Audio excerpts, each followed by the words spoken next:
بہت سارے لوگ سمجھ رہے ہوں گے کہ ہم تو سمجھ رہے تھے کہ لدھیانہ سے پیغام آئے گا کہ کامن سول کوڈ کے خلاف سڑکوں پہ اترو. اللہ کے بندے, جس قانون کا ابھی تک ڈرافٹ تیار نہیں ہوا, ڈرافٹ سمجھتے ہیں, جس قانون کا خاکہ نہیں بنا, جس قانون کو تحریری طور پر ابھی پارلیمنٹ میں لایا نہیں گیا, جس قانون کی ابھی روپ ریکھا بنی نہیں ہے, آپ نے اور آپ کے ساتھ میڈیا والوں نے مل کے پورا ہوا کھڑا کر دیا کہ جی مسلمانوں کے خلاف کامن سول کوڈ آئے گا تو مسلمانوں کا یہ ہو جائے گا, وہ ہو جائے گا.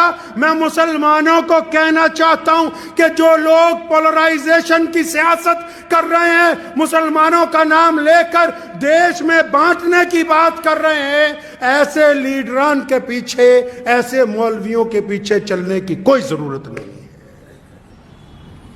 ساتھی وہ ہوتا ہے جو دکھ کا ساتھی ہو, ساتھی وہ نہیں ہوتا جو سکھ کا ساتھی ہو, جو دکھ میں کہیں کہ ہم جانتے نہیں, سکھ میں تو جب بارات نکلتی ہے, بینڈ باجا بجتا ہے, ہر ایک راہگیر کھڑا ہو جاتا ہے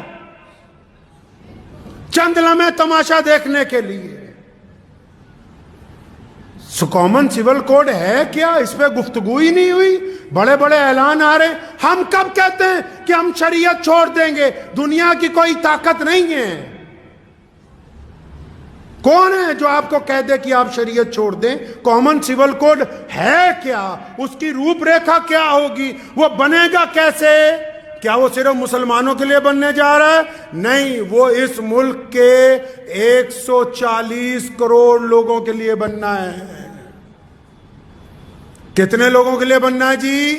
140. اور ہم کتنے ہیں؟ 18 یا 20 کروڑ مسلمان. یہ جو باقی ہمارے بھائی ہیں, ہندو بھائی ہیں, سکھ بھائی ہیں, دلت بھائی ہیں, جتنی بھی قومیں ہیں, وہ بھی کوئی رائے دیں گی یا نہیں دیں گی؟ ابھی حکومت کوئی ڈرافٹ لے کے آئے گی کہ نہیں لے کے آئے گی؟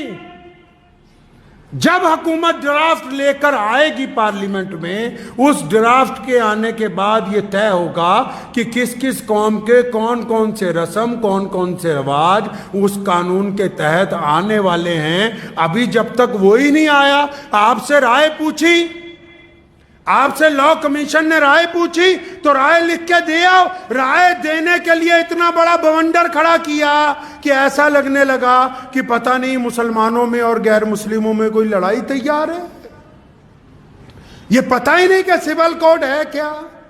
مثال کے طور پر چھوٹی سی آپ کو میں گفتگو میں سمجھاتا چلوں بات, حالانکہ بہت سارے لوگ جن کو یہ طے ہی نہیں ہو پا رہا, سیاسی لیڈران مولویان کو بھی, کہ بھی ہم کہنا کیا چاہتے ہیں, کرنا کیا چاہتے ہیں.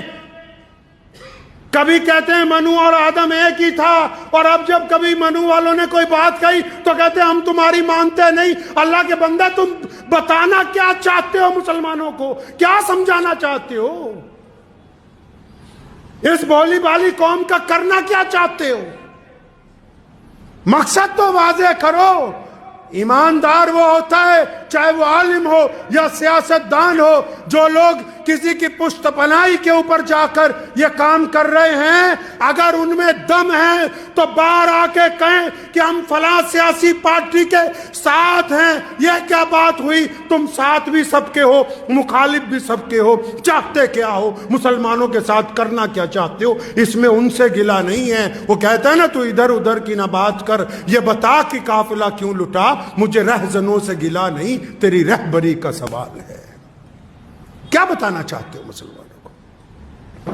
کامن سول کوڈ, پہلی بات تو سمجھ لیجئے کہ ایک ملک میں ایک ہی قانون ہے. مسلمان صرف بھارت میں نہیں رہتے, مسلمان صرف مکے میں نہیں رہتے, مسلمان صرف امریکہ میں نہیں رہتے, مسلمان پوری دنیا میں پائے جاتے ہیں, ہر رنگ اور نسل میں پائے جاتے ہیں. تو سمجھ لیجئے پہلے تو قانون ایک ہی ہے. کیوں؟ تھانہ ایک ہے, عدالت بھی ہر شہر میں ایک ہی ہے. کوئی جرم ہو جائے, پنگا ہو جائے, کوئی عدالتیں بٹی ہوئی ہیں, کوئی تھانے کچہریاں بٹی ہوئی ہیں کہ یہاں فلاں برادری کے لوگ جائیں گے فلاں کے نہیں؟ انڈین پینل کوڈ ایک ہی ہے. تو اب یہ کامن سول کوڈ کیا ہے؟ کامن سول کوڈ بولتے ہیں، سول کا مطلب عام لوگوں کی جو برادریاں ہیں، برادریوں میں جو رسم و رواج ہیں، ان کے اوپر ایک ایڈوائزری کے قانون کو لے کے آنا ہے. مثال کے طور پر کوئی برادری ہے یا کوئی مذہب ہے، وہ کہتا جی سر کے اوپر ٹوپی پہن لو، جیسے ہم کہتے ہیں سر پہ ٹوپی رکھو نماز کے ٹائم، رکھ لیجیے. اب اگر کوئی نمازی کہے تو میں نہیں رکھتا، ایڈوائز ہے کہ رکھ لو، نہیں رکھتے تو کوئی دھکے شاہی نہیں ہے. کامن سول کوڈ میں اگر یہ آ گیا کہ عدت گزارنے کی اجازت نہیں دیتی سرکار، لیکن جس بیٹی نے عدت گزارنی ہے، جب وہ خود کہتی کہ میں اللہ اور اس کے رسول کے حکم میں آ کے عدت گزاروں گی، تو اس کے ساتھ زبردستی نہیں ہے. 3 طلاق کا قانون آیا، مان لیا کہ پارلیمنٹ میں پاس ہو گیا. 3 طلاق اگر کسی گھر میں ہو گئی، اگر میاں بیوی دونوں شریعت کے پابند ہیں، وہ کہتے ہیں کہ ہم سے غلطی ہو گئی، ہم شریعت کے پابند ہیں، تو ان کو کون چھیڑ سکتا ہے؟ اگر ان دونوں میں سے کوئی شریعت کا پابند نہیں ہے تو بیوی کو اختیار ہے وہ جا کے وہاں مقدمہ کر دے، کیونکہ پارلیمنٹ میں قانون بنا دیا گیا 3 طلاق کا.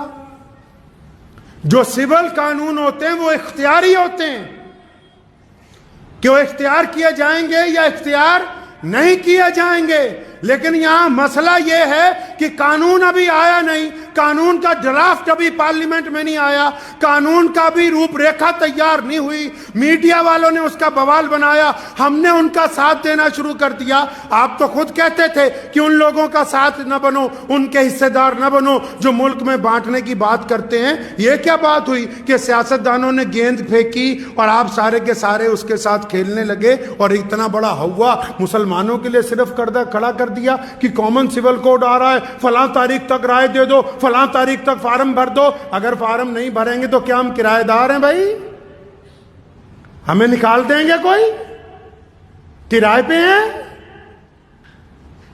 کون سی رائے دینے جا رہے ہو؟ اگر واقعی، میں بڑے ادب سے کہنا چاہتا ہوں، واقعی اگر مسلمانوں کا لیڈر بننا چاہتے ہیں جو لوگ اس ملک میں، جو بار بار دعوے کرتے ہیں کہ ہمارے پیٹ میں مسلمانوں کا بڑا درد ہے، بڑی ہم تکلیف محسوس کرتے ہیں، ہمیں رات کو نیند نہیں آتی، تو میاں صاحب قوم کی قیادت صرف مسجد میں بیٹھ کے نہیں ہوگی. رسول اللہ کی سنت ہے اعلیٰ ترین دینی سیاست کو عمل میں لانا.